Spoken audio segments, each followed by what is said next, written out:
밤 11시 15분. 60대 여자가 황급히 현관문을 나섰습니다. 슬리퍼를 신은 채 계단을 내려가는 그녀의 숨소리가 거칠었죠.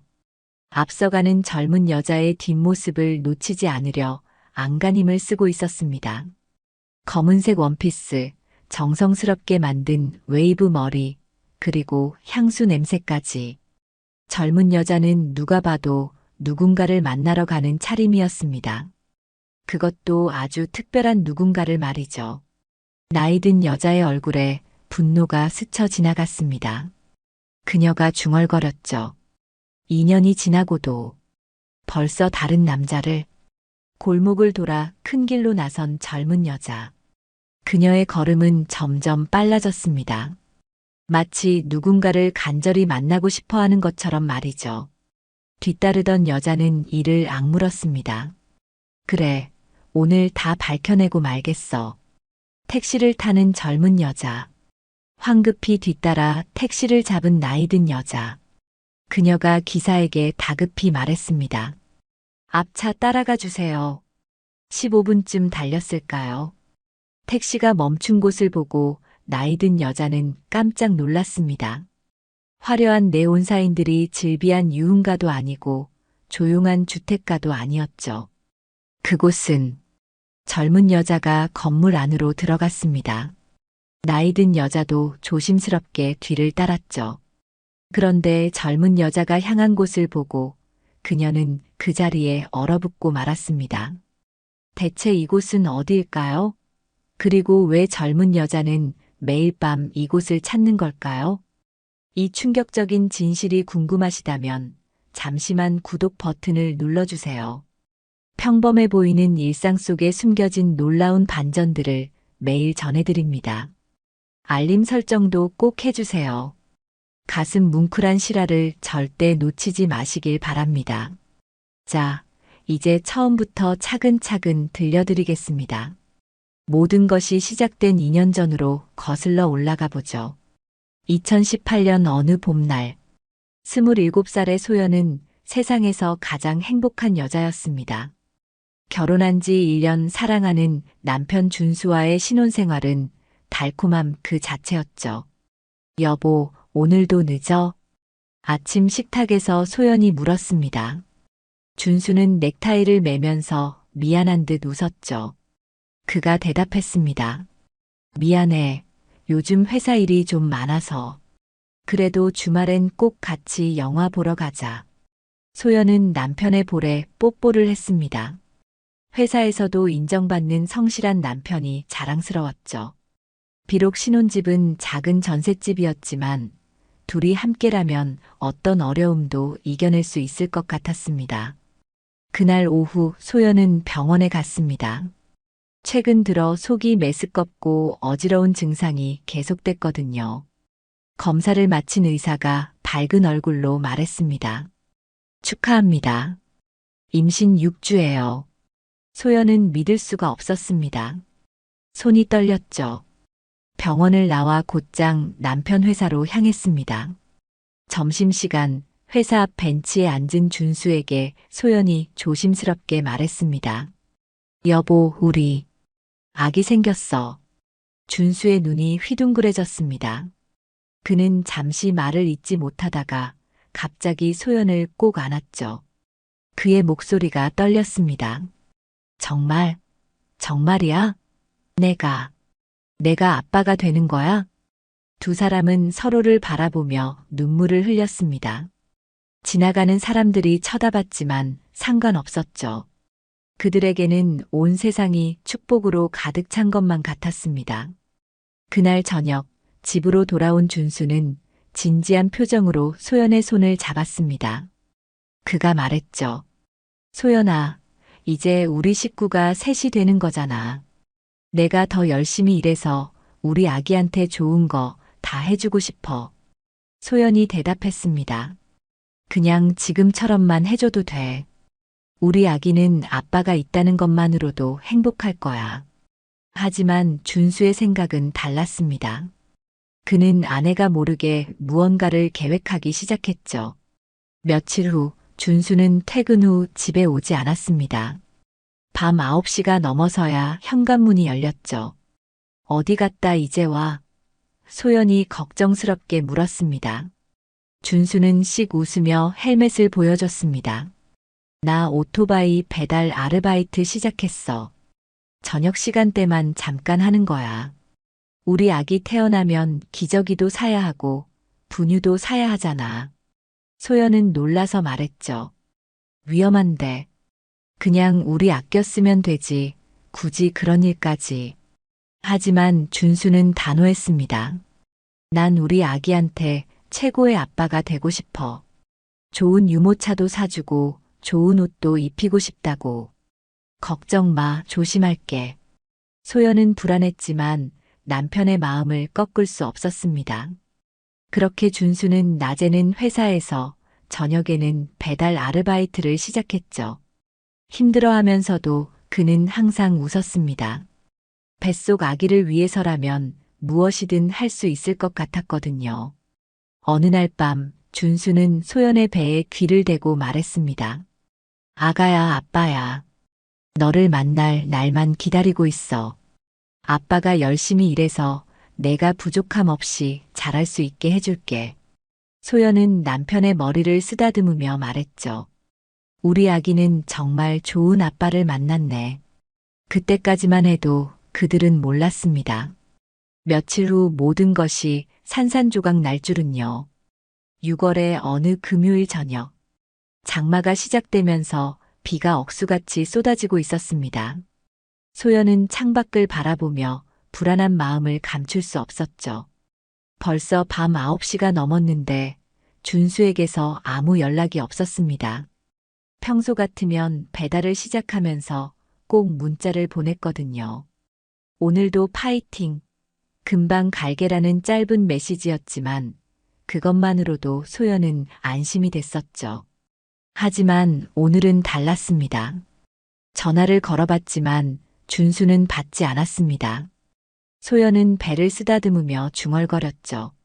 아가야, 아빠가 오늘따라 왜 이럴까?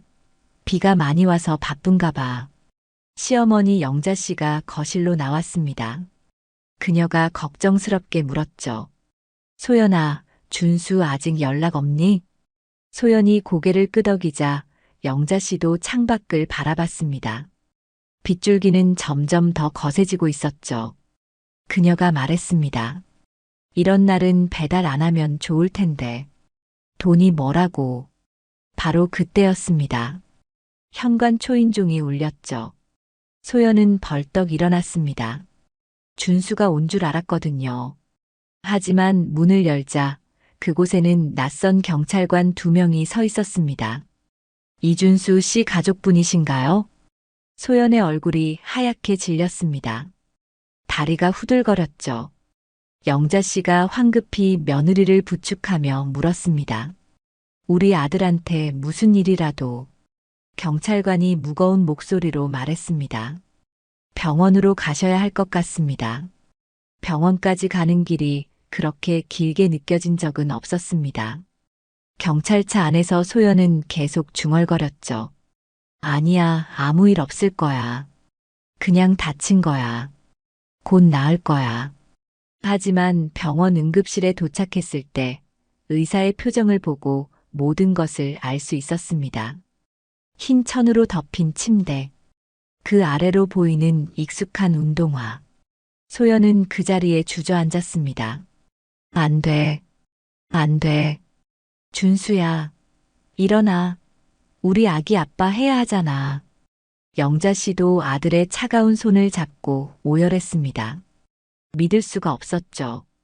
아침에 다녀오겠습니다라고 인사하고 나간 아들이 이렇게 차가운 시신이 되어 돌아올 줄은요.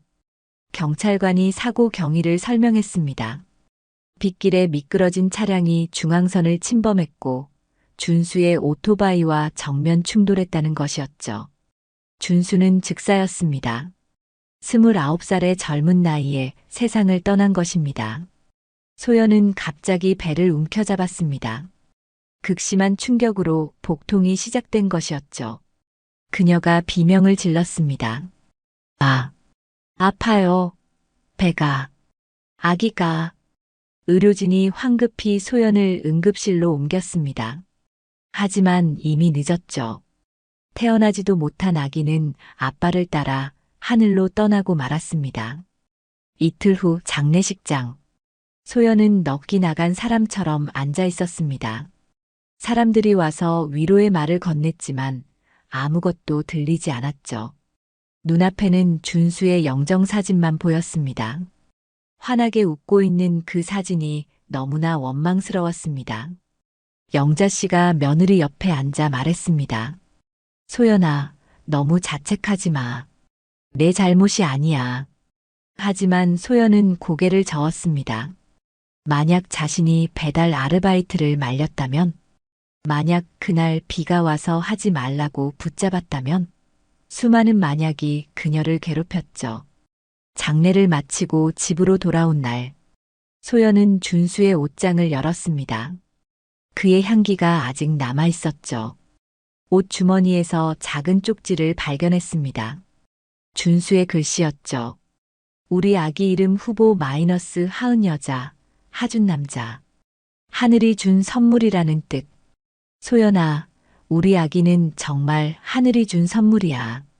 사랑해. 소연은 쪽지를 가슴에 품고 처음으로 소리내어 울었습니다. 그 울음소리가 얼마나 구슬펐는지 옆집에서도 들릴 정도였죠. 영자 씨는 며느리를 안아주며 함께 울었습니다. 아들도 손주도 한꺼번에 잃은 그녀의 마음도 찢어질 것 같았거든요. 하지만 그녀는 알고 있었습니다. 지금 이 순간 자신보다 더 아픈 사람은 바로 소연이라는 것을요. 소연아, 이제부터라도 우리 둘이 의지하고 살자. 준수도 하늘에서 그걸 바랄 거야. 소연은 시어머니의 품에서 한참을 울었습니다. 27살의 남편을 잃고 아기까지 잃은 젊은 여자. 그녀에게 남은 것은 시어머니와 준수에 대한 기억뿐이었죠. 밤이 깊어가는 시각, 소연은 창밖을 바라봤습니다. 비는 그쳤지만 하늘은 여전히 먹구름으로 가득했죠. 마치 그녀의 마음처럼 말입니다. 2020년 봄, 준수가 떠난 지 2년이 흘렀습니다. 시간은 모든 것을 치유한다고 하지만 소연과 영자 씨에게는 예외였죠. 두 사람은 여전히 같은 집에서 살고 있었습니다. 아침 6시, 영자 씨는 늘 그랬듯 일찍 일어나 부엌으로 향했습니다. 며느리를 위해 아침을 준비하는 것이 일상이 된 지 오래였죠. 그녀는 생각했습니다. 소연이가 혼자가 아니라는 걸 느끼게 해주고 싶어. 어머니, 일찍 일어나셨네요. 소연이 부엌으로 들어왔습니다. 2년 전과 달리 많이 수척해진 모습이었죠. 하지만 단정한 차림새는 여전했습니다. 영자 씨가 걱정스럽게 물었습니다. 어제도 잠을 못 잤니? 소연은 애써 웃으며 고개를 저었습니다. 하지만 영자 씨는 알고 있었죠. 며느리가 밤마다 뒤척이는 소리를 들었거든요. 두 사람은 조용히 아침을 먹었습니다. TV에서는 아침 뉴스가 흘러나왔지만 누구도 관심을 두지 않았죠. 준수가 있었다면 날씨가 좋네. 오늘은 뭘 먹을까 같은 소소한 대화로 가득했을 텐데 말입니다. 어머니, 오늘 회사 늦지 마세요. 소연이 식기를 치우며 말했습니다. 영자 씨는 작은 마트를 운영하고 있었습니다. 아들을 잃은 후 집에만 있으면 미칠 것 같아서 시작한 일이었죠. 그녀가 대답했습니다. 너도 오늘 학원 수업 있지? 힘들면 쉬어도 돼. 소연은 동네 영어학원에서 아이들을 가르치고 있었습니다. 역시 혼자 있는 시간을 견디기 힘들어서 시작한 일이었죠. 저녁 시간 두 사람은 다시 식탁에 마주 앉았습니다. 영자 씨가 반찬을 내오며 말했습니다. 오늘 손님이 김치가 맛있다고 레시피를 물어보더라. 내가 만든 게 아니라 내가 만든 거라고 했더니 깜짝 놀라던데. 소연이 작게 웃었습니다. 시어머니는 늘 이렇게 며느리를 칭찬하려고 애썼죠. 그런 마음이 고마우면서도 미안했습니다. 밤 9시가 되자 영자 씨가 하품을 했습니다. 나는 먼저 들어가서 잘게. 너도 일찍 자. 네, 어머니. 잘 주무세요. 영자 씨가 방으로 들어간 후 소연은 거실에 혼자 앉아 있었습니다. 시계를 확인했죠. 9시 30분. 그녀는 조용히 일어나 자신의 방으로 들어갔습니다. 옷장을 열고 검은색 원피스를 꺼냈습니다. 준수가 생전에 가장 좋아했던 옷이었죠. 이 옷 입으면 정말 예뻐라고 말하던 그의 목소리가 아직도 귓가에 맴돌았습니다. 소연은 조심스럽게 화장을 시작했습니다. 파운데이션을 바르고 아이라인을 그리고 립스틱까지. 거울 속 자신의 모습을 보며 중얼거렸죠. 오늘도 예쁘게 해야지. 그래야 좋아하잖아. 머리도 정성스럽게 만들었습니다. 웨이브를 넣고 스프레이로 고정시켰죠. 마지막으로 준수가 선물했던 향수를 뿌렸습니다. 모든 준비를 마친 시각은 밤 10시 50분이었습니다. 소연은 시어머니 방 앞에서 잠시 멈췄습니다. 안에서는 고른 숨소리가 들렸죠. 안심한 그녀는 조용히 현관으로 향했습니다. 신발장에서 검은색 구두를 꺼내 신었습니다. 역시 준수가 사준 것이었죠. 밖으로 나온 소연은 빠른 걸음으로 골목을 빠져나갔습니다. 큰 길에서 택시를 잡았죠. 기사가 물었습니다. 어디로 모실까요? 소연이 작은 목소리로 대답했습니다. 기사는 백미러로 손님을 힐끗 쳐다봤죠. 이 시간에 젊은 여자가 혼자 그곳에 간다는 게 이상했지만 굳이 묻지는 않았습니다. 한편 영자 씨는 침대에 누워 있었지만 잠들지 못하고 있었습니다. 며칠 전부터 불면증이 심해졌거든요. 그녀는 일어나 물을 마시러 부엌으로 갔습니다. 그런데 뭔가 이상했습니다. 집이 너무 조용했죠. 평소라면 며느리가 TV를 보거나 책을 읽는 소리가 들렸을 텐데 말입니다. 영자 씨는 거실을 둘러봤습니다. 아무도 없었죠. 소연아? 대답이 없었습니다. 영자 씨는 며느리 방문을 노크했죠. 역시 대답이 없었습니다. 조심스럽게 문을 열어봤더니 방은 텅 비어 있었습니다. 영자 씨의 눈이 커졌습니다. 시계를 보니 밤 11시 20분. 이 시간에 소연이 어디 간 것일까요? 화장대 위에는 화장품들이 어지럽게 놓여 있었습니다. 옷장도 열려 있었죠. 설마 누굴 만나러 간 건가? 영자 씨의 마음이 복잡해졌습니다. 며느리가 새로운 사람을 만나는 것을 반대할 생각은 없었습니다. 아직 젊으니까요. 하지만 왜 몰래 나간 것일까요? 그것도 이렇게 늦은 시간에 말입니다. 그녀는 며느리가 돌아올 때까지 기다리기로 했습니다. 거실 소파에 앉아 TV를 켰지만 내용은 하나도 들어오지 않았죠. 시간은 느리게 흘렀습니다. 새벽 1시가 넘어서야 현관문 열리는 소리가 들렸습니다. 영자 씨는 황급히 TV를 끄고 방으로 들어갔죠. 문틈으로 며느리를 살짝 봤습니다. 소연의 얼굴은 눈물로 범벅이 되어 있었습니다. 화장은 다 번졌고 눈은 퉁퉁 부어 있었죠. 그녀는 신발을 벗으며 작게 흐느꼈습니다. 영자 씨는 가슴이 철렁했습니다. 대체 무슨 일이 있었던 거지? 설마 나쁜 남자를 만난 건 아니겠지?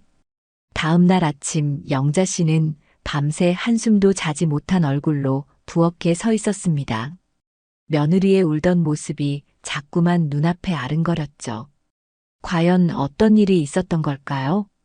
어머니, 오늘 안색이 안 좋으세요. 소연이 걱정스럽게 물었습니다. 어젯밤 울었던 흔적은 깨끗이 사라지고 평소와 다름없는 모습이었죠. 영자 씨는 며느리를 유심히 바라봤습니다.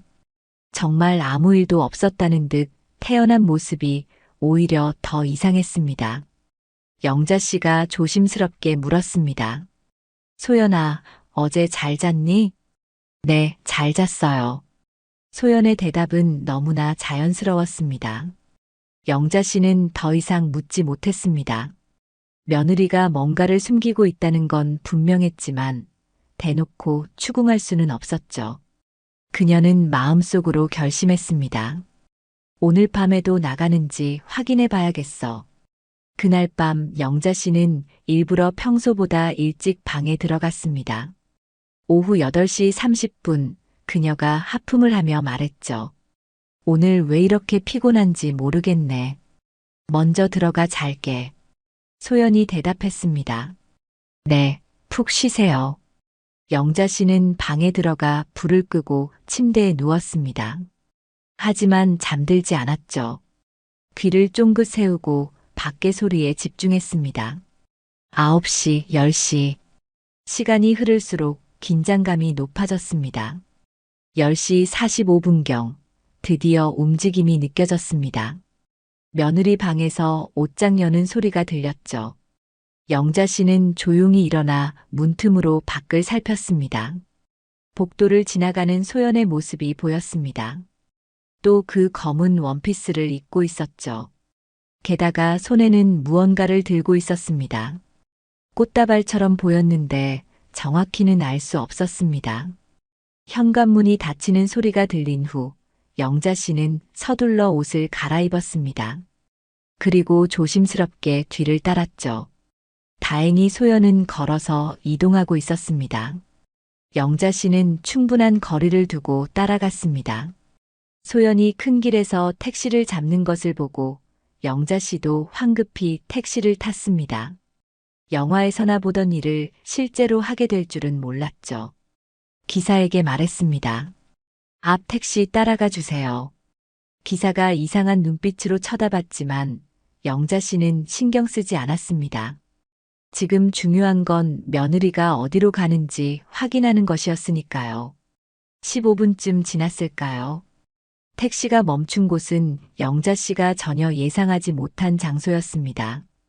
그곳은 어떤 건물 앞이었는데 간판이 어둠에 가려 잘 보이지 않았죠. 소연이 건물 안으로 들어가는 것을 확인한 영자 씨도 조심스럽게 따라 들어갔습니다. 그런데 안으로 들어가자마자 그녀는 깜짝 놀랐습니다. 벽에 걸린 안내판을 보고 다리가 풀릴 뻔했죠. 그곳은 다름 아닌 아직은 비밀입니다. 영자 씨는 집으로 돌아와 밤새 뒤척였습니다.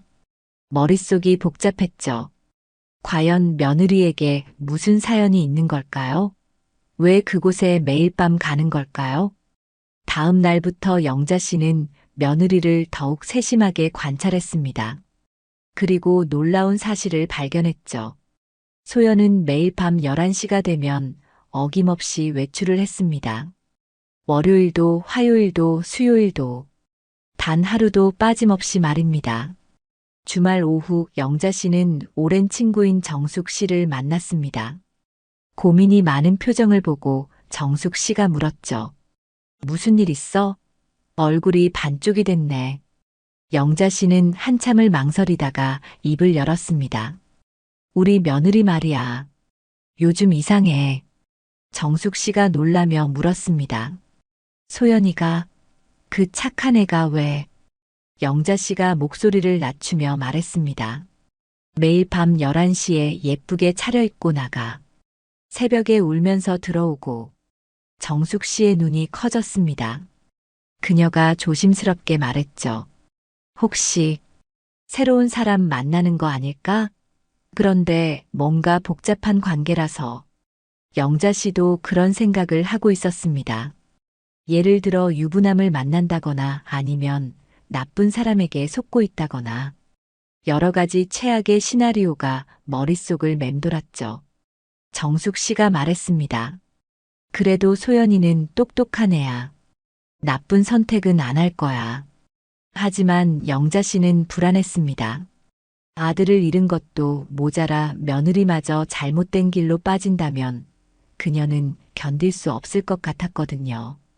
그날 밤 영자 씨는 또다시 며느리가 나가는 것을 확인했습니다. 이번에는 하얀 꽃을 들고 있었죠. 도대체 누구에게 주려는 걸까요? 영자 씨는 결심했습니다. 더 이상은 못 참아. 내일은 끝까지 따라가서 확인하고 말겠어. 그녀는 며느리 방에 살짝 들어가 봤습니다. 화장대 위에는 여러 가지 화장품들이 놓여 있었고, 침대 위에는 여러 벌의 원피스가 펼쳐져 있었죠.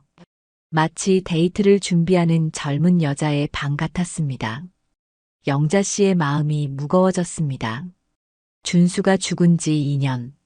며느리가 새 출발을 하는 것은 당연한 일이었습니다. 하지만 왜 이렇게 마음이 아픈 걸까요? 왜 이렇게 배신감이 드는 걸까요?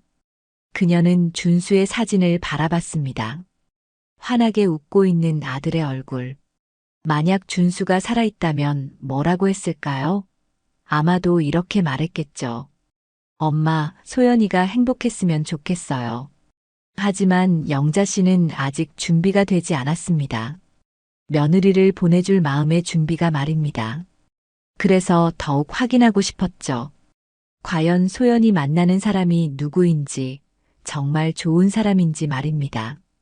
월요일 밤, 영자 씨는 미행을 위한 준비를 철저히 했습니다. 검은색 옷을 입고 편한 운동화를 신었죠.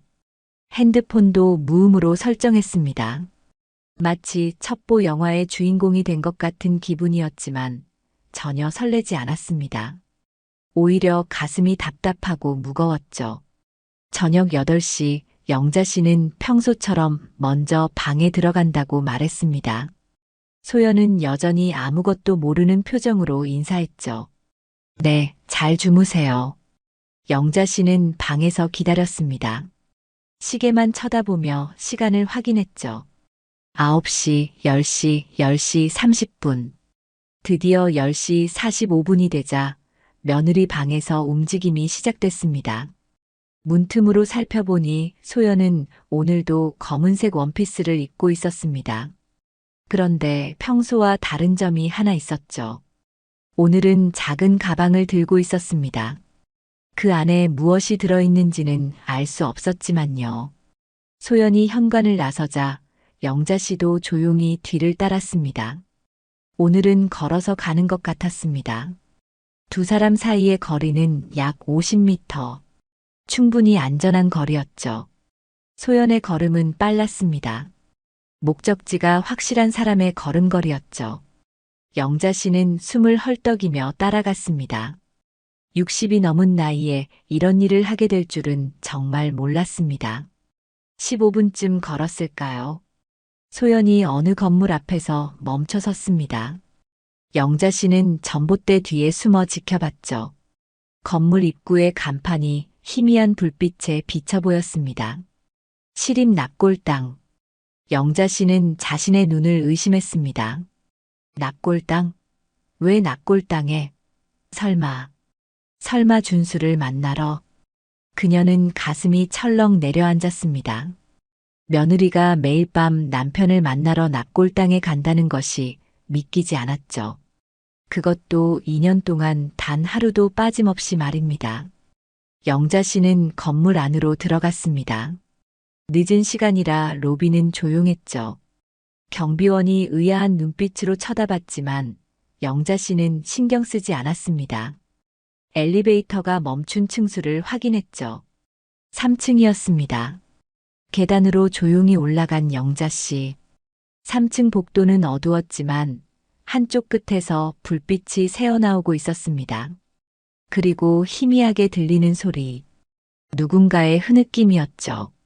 영자 씨는 조심스럽게 다가갔습니다. 모퉁이를 돌자 충격적인 광경이 펼쳐졌죠. 소연이 준수의 납골함 앞에 무릎을 꿇고 있었습니다. 그녀의 어깨가 들썩이고 있었죠. 여보, 오늘도 왔어. 보고 싶어서. 너무 보고 싶어서. 소연의 목소리는 눈물에 젖어 있었습니다. 그녀는 가방에서 무언가를 꺼냈죠. 준수가 좋아했던 초콜릿이었습니다. 납골함 앞에 조심스럽게 놓으며 말했습니다. 이거 내가 제일 좋아했잖아. 편의점에서 이거 보면 항상 내 생각나. 우리 첫 데이트 때도 이거 먹었잖아. 기억나? 영자 씨는 입을 막고 숨죽였습니다. 눈물이 주르륵 흘러내렸죠. 며느리가 새로운 남자를 만나는 게 아니라 여전히 준수를 잊지 못하고 있었던 것입니다. 소연이 계속 말했습니다. 오늘 학원에서 재밌는 일이 있었어. 민수라는 아이가 있는데 꼭 너 어릴 때 같아. 장난도 많이 치고 웃는 것도 너랑 똑같아. 그녀는 납골함의 유리를 쓰다듬었습니다. 마치 준수의 얼굴을 만지는 것처럼 조심스럽게 말이죠. 우리 아기도 살아있었으면 이제 2살이었을 텐데. 아빠 닮아서 정말 예뻤겠지? 하은이든 하준이든 내가 지어준 이름 정말 예뻤어. 소연의 목소리가 더욱 떨렸습니다. 미안해. 내가 지켜주지 못해서 미안해. 내가 그렇게 기다리던 우리 아기를. 영자 씨는 더 이상 듣고 있을 수가 없었습니다. 가슴이 찢어지는 것 같았죠. 며느리가 겪은 고통이 얼마나 컸을지 이제 알 것 같았습니다. 소연은 일어서서 원피스를 매만졌습니다. 그리고 한 바퀴 돌며 말했죠. 오늘도 예쁘지? 내가 제일 좋아하던 원피스야. 널 만나러 올 때는 항상 제일 예쁘게 하고 와. 내가 좋아하니까. 그녀는 다시 납골함 앞에 이마를 대고 속삭였습니다. 보고 싶어. 정말 많이 보고 싶어. 하루도 잊은 적 없어. 앞으로도 계속 올게. 우리 약속했잖아. 평생 함께하기로. 한참을 울던 소연이 일어섰습니다. 손수건으로 눈물을 닦고 흐트러진 머리를 정리했죠. 그리고 납골함에 입을 맞추며 말했습니다. 내일 또 올게. 잘 자. 사랑해. 소연이 돌아서는 순간 영자 씨는 황급히 몸을 숨겼습니다. 며느리가 엘리베이터를 타고 내려가는 소리를 확인한 후 영자 씨는 준수의 납골함 앞으로 갔습니다. 아들아. 영자 씨도 무릎을 꿇었습니다. 납골함 속 준수의 사진이 환하게 웃고 있었죠. 그녀가 흐느끼며 말했습니다. 내 아내가. 소연이가 매일 밤 너를 보러 왔구나. 2년 동안 하루도 빠짐없이. 영자 씨는 며느리가 놓고 간 초콜릿을 바라봤습니다. 그리고 깨달았죠. 소연은 준수를 잊으려고 하지 않았습니다.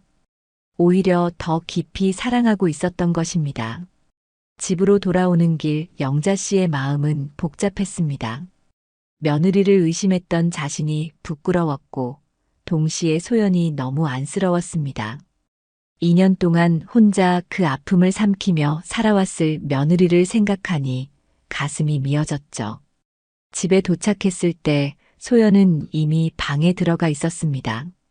영자 씨는 며느리 방문 앞에 서서 한참을 망설였습니다. 노크를 할까 말까 고민하다가 결국 그냥 자기 방으로 들어갔죠.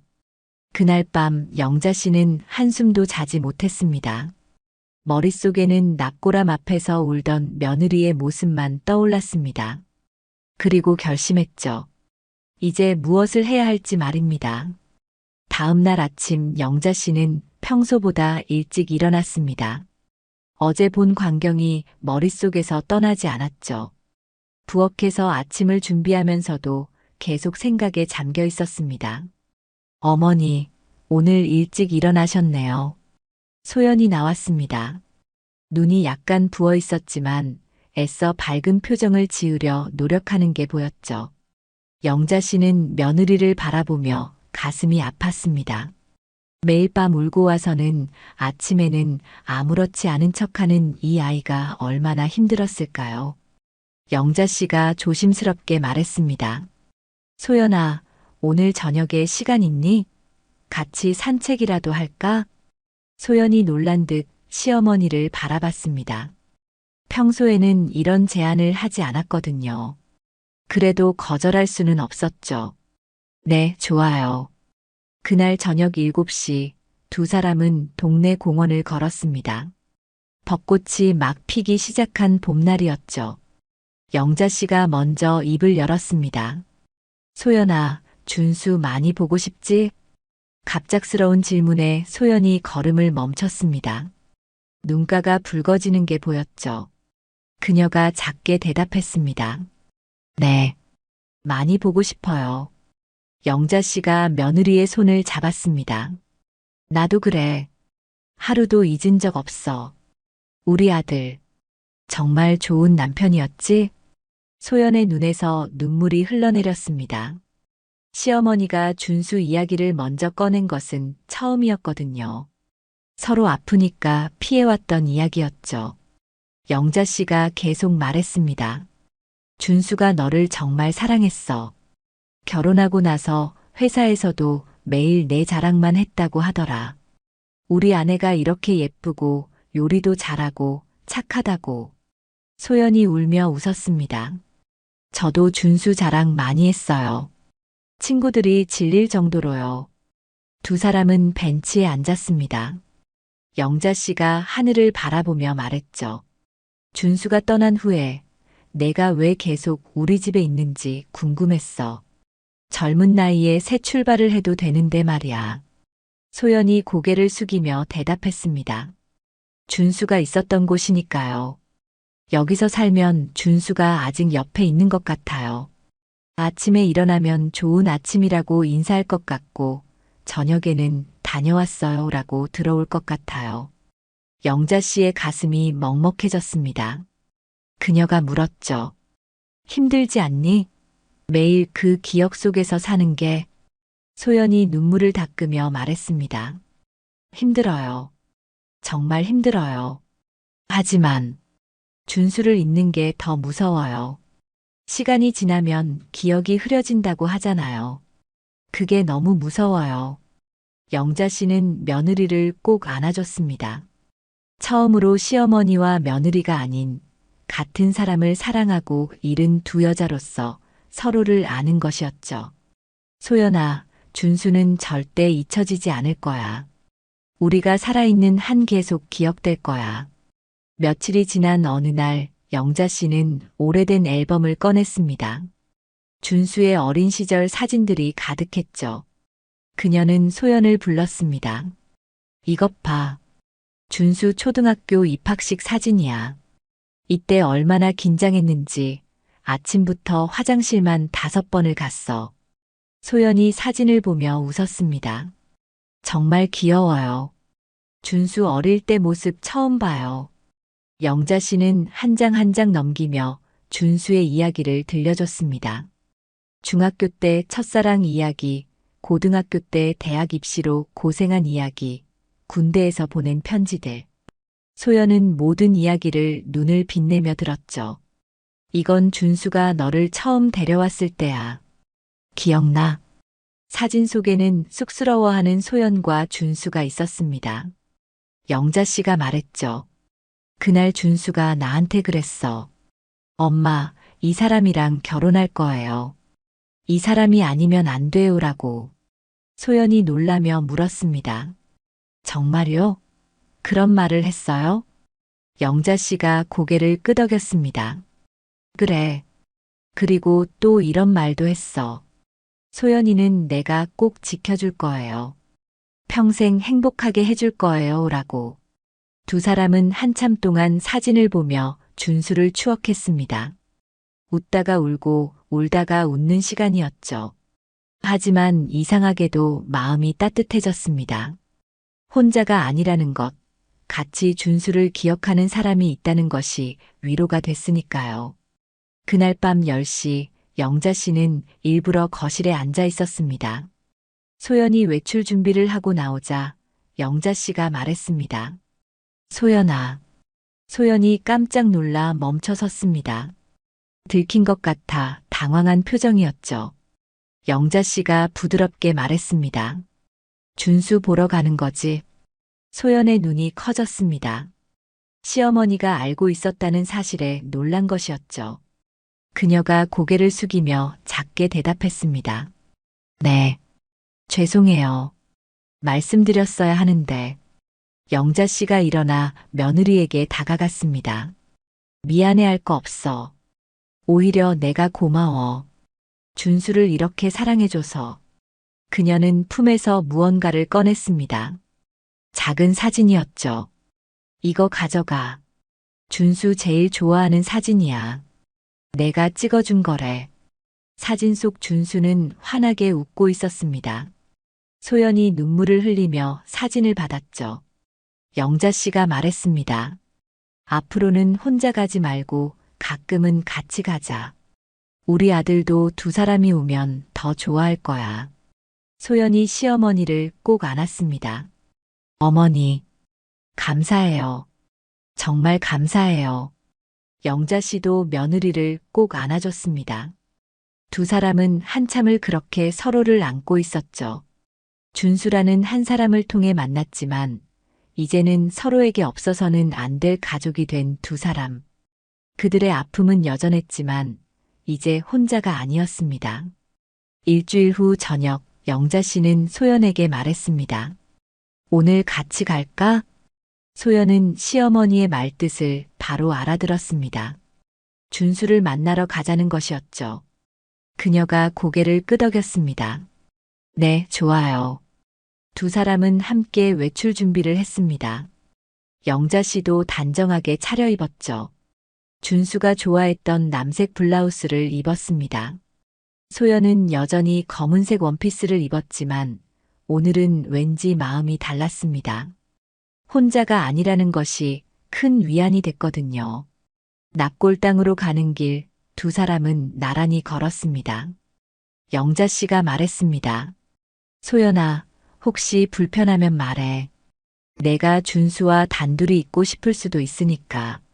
소연이 시어머니의 팔을 잡으며 말했습니다. 아니에요. 함께 가니까 더 좋아요. 준수도 분명 기뻐할 거예요. 납골당에 도착했을 때 경비원이 두 사람을 알아봤습니다. 소연을 매일 봤고 영자 씨도 가끔 왔었거든요. 그가 인사하며 말했죠. 오늘은 같이 오셨네요. 엘리베이터를 타고 3층으로 올라갔습니다.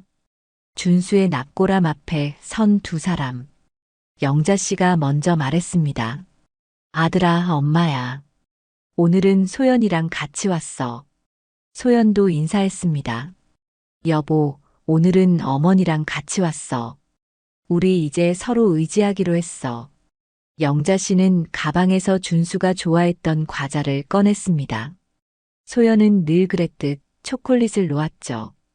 두 사람은 나란히 앉아 준수와 이야기를 시작했습니다. 영자 씨가 말했습니다. 준수야, 내 아내가 2년 동안 하루도 빠짐없이 너를 찾아왔더라. 엄마는 몰랐어. 이렇게 너를 사랑하는 줄. 소연이 부끄러워하며 말했습니다. 어머니, 그만하세요. 영자 씨가 웃으며 계속 말했죠. 아니야, 준수가 알아야 해. 내 아내가 얼마나 대단한 사람인지. 소연아, 너 혹시 준수한테 못다 한 말 있니? 소연이 잠시 망설이다가 입을 열었습니다. 있어요. 사실, 준수가 사고 나던 날 아침에 싸웠어요. 영자 씨가 놀라며 소연을 바라봤습니다. 소연의 눈에 눈물이 고였죠. 그녀가 떨리는 목소리로 계속 말했습니다. 배달 아르바이트 그만두라고 했어요. 위험하다고, 우리 아기한테 아빠가 더 중요하다고. 준수는 조금만 더 하겠다고 했고, 저는 화를 냈어요. 그게 마지막 대화였어요. 소연이 흐느끼기 시작했습니다. 미안하다고 사랑한다고 말하고 싶었는데, 그날 저녁에 말하려고 했는데, 돌아오지 않았어요. 영자 씨가 며느리를 안아줬습니다. 소연아, 준수는 알고 있을 거야. 내가 얼마나 사랑했는지, 지금도 얼마나 사랑하는지. 한참을 운 후 소연이 납골함을 바라보며 말했습니다. 여보, 이제 어머니랑 둘이 잘 지낼게. 걱정하지 마. 어머니가 날 딸처럼 아껴주셔. 영자 씨도 말했습니다. 그래, 아들아. 소연이는 이제 내 딸이야. 내가 남겨준 선물이야. 그때 소연이 가방에서 무언가를 꺼냈습니다. 작은 봉투였죠. 그녀가 영자 씨에게 건네며 말했습니다. 어머니, 이거. 준수가 어머니께 드리려고 했던 거예요. 영자 씨가 봉투를 열어보니 편지가 들어 있었습니다. 준수의 글씨였죠. 소연이 설명했습니다. 사고 나기 일주일 전에 쓴 거예요. 어머니 생신 때 드리려고 했대요. 영자 씨는 떨리는 손으로 편지를 읽기 시작했습니다. 사랑하는 우리 엄마에게. 엄마, 항상 고마워요. 제가 소연이를 만나고 결혼할 수 있었던 것도 다 엄마 덕분이에요. 엄마가 저를 잘 키워주셔서 사랑을 줄 아는 사람이 됐어요. 곧 아빠가 되는데 엄마처럼 좋은 부모가 되고 싶어요. 엄마, 이제 곧 할머니가 되실 거예요. 우리 아기 정말 예쁘게 키울게요. 엄마도 오래오래 건강하셔서 우리 아기 커가는 거 봐주세요. 사랑해요. 마이너스 아들 준수. 영자 씨는 편지를 가슴에 품고 오열했습니다. 준수의 마지막 선물이었죠. 비록 생신 때 직접 받지는 못했지만 이렇게라도 받을 수 있어서 감사했습니다. 소연이 말했습니다. 어머니, 준수는 정말 어머니를 사랑했어요. 항상 어머니 이야기를 했어요. 우리 엄마가 최고라고. 두 사람은 준수의 납골함 앞에서 오랜 시간을 보냈습니다. 울다가 웃고 웃다가 울면서 준수와 함께한 추억들을 나눴죠. 돌아오는 길 영자 씨가 말했습니다. 소연아, 앞으로는 일주일에 한 번은 같이 가자. 그리고 나머지 날은 내가 혼자 가도 돼. 준수랑 단둘이 있고 싶을 때도 있을 테니까. 소연이 감사한 마음으로 대답했습니다. 네, 어머니. 그런데 저 언제까지 준수를 이렇게 그리워해도 될까요?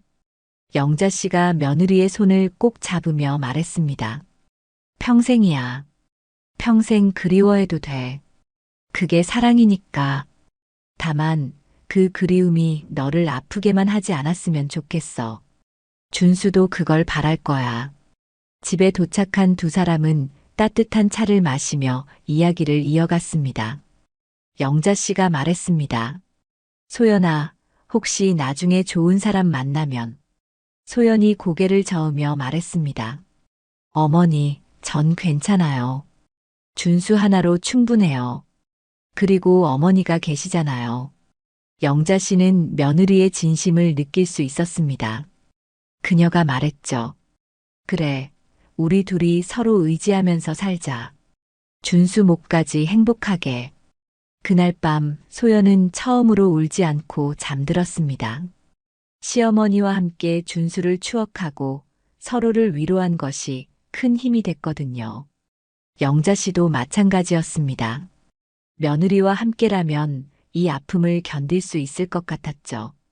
석 달이 지난 어느 날, 영자 씨와 소연의 일상은 많이 달라져 있었습니다. 여전히 준수를 그리워했지만 그 그리움을 함께 나누며 살아가고 있었죠. 아침 식탁에서 영자 씨가 말했습니다.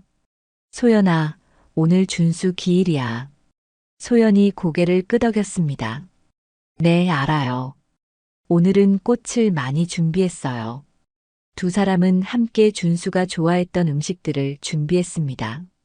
김밥, 떡볶이, 그리고 치킨까지. 영자 씨가 웃으며 말했죠. 준수 이거 보면 좋아서 어쩔 줄 모를 거야.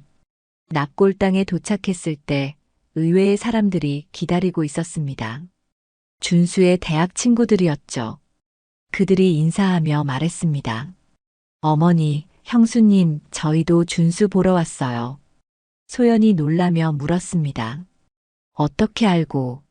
친구 중 한 명이 대답했습니다. 사실 며칠 전에 여기서 형수님을 봤어요. 매일 밤 오신다는 걸 알게 됐죠. 오늘은 저희도 함께하고 싶어서요. 준수의 납골함 앞이 북적였습니다. 친구들은 준수와의 추억을 이야기했죠. 군대에서 있었던 일, 대학 시절 MT 이야기, 소연과 준수의 첫 만남 이야기까지. 슬픔 속에서도 웃음이 터져 나왔습니다. 한 친구가 말했습니다. 형수님, 준수가 형수님 만나고 정말 행복해했어요. 매일 형수님 자랑만 했거든요. 우리가 질릴 정도로요. 소연이 눈물을 글썽이며 웃었습니다. 준수도 여러분 이야기 많이 했어요. 최고의 친구들이라고. 영자 씨는 이 광경을 보며 가슴이 따뜻해졌습니다. 준수가 얼마나 사랑받는 사람이었는지, 얼마나 좋은 사람들과 함께 했는지 새삼 느꼈거든요. 친구들이 돌아간 후 영자 씨와 소연은 납골당 옥상 정원으로 올라갔습니다. 그곳에서 도시 전체가 내려다 보였죠. 영자 씨가 말했습니다. 소연아, 내가 한 가지 제안하고 싶은 게 있어. 소연이 궁금한 표정으로 시어머니를 바라봤습니다. 영자 씨가 계속 말했죠. 우리가 준수를 위해 뭔가 의미 있는 일을 하면 어떨까? 예를 들어 교통사고 유가족들을 돕는다거나 장학금을 만든다거나. 소연의 눈이 빛났습니다. 좋은 생각이에요. 준수도 분명 기뻐할 거예요. 준수는 항상 남을 돕는 걸 좋아했으니까요. 두 사람은 그날부터 준수 기념 장학회를 준비하기 시작했습니다. 작은 규모였지만 형편이 어려운 학생들에게 도움을 주고자 했죠. 준수가 살아있었다면 분명 하고 싶어 했을 일이었습니다. 어느 저녁 소연이 시어머니에게 말했습니다. 어머니, 저 오늘 이상한 꿈을 꿨어요. 영자 씨가 물었습니다. 무슨 꿈? 소연이 미소 지으며 대답했습니다. 준수가 나타나서 고맙다고 했어요. 엄마 잘 모시고 있어서 고맙다고. 그리고 행복하라고 했어요. 영자 씨의 눈가가 촉촉해졌습니다. 그래, 준수는 분명 그렇게 말했을 거야. 우리가 행복하길 바랄 거야. 시간이 더 흘러 어느덧 준수가 떠난 지 3년이 되는 날이 다가왔습니다.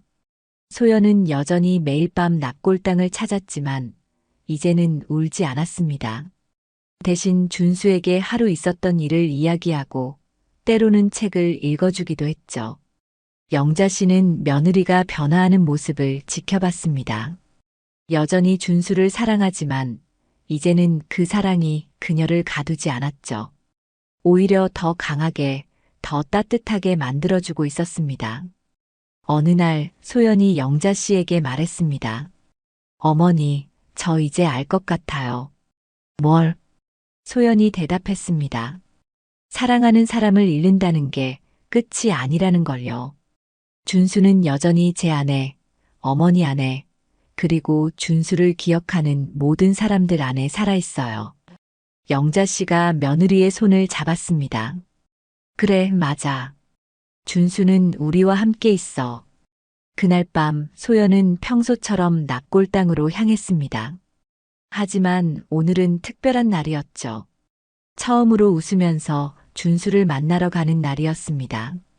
납골함 앞에서 소연이 말했습니다. 여보, 나 이제 괜찮아. 어머니랑 잘 지내고 있어. 우리가 만든 장학회도 잘 되고 있고, 내 이름으로 3명의 학생이 대학에 갔어. 자랑스럽지? 그녀는 준수의 사진을 바라보며 계속 말했습니다. 앞으로도 매일 올 거야. 하지만 이제는 슬퍼서가 아니라 보고 싶어서, 사랑해서. 내가 내 첫사랑이자 마지막 사랑이야. 집으로 돌아온 소연을 영자 씨가 따뜻하게 맞았습니다. 다녀왔니? 네, 어머니. 두 사람은 함께 차를 마시며 TV를 봤습니다. 평범한 일상이었지만 그 속에는 특별한 사랑이 있었죠.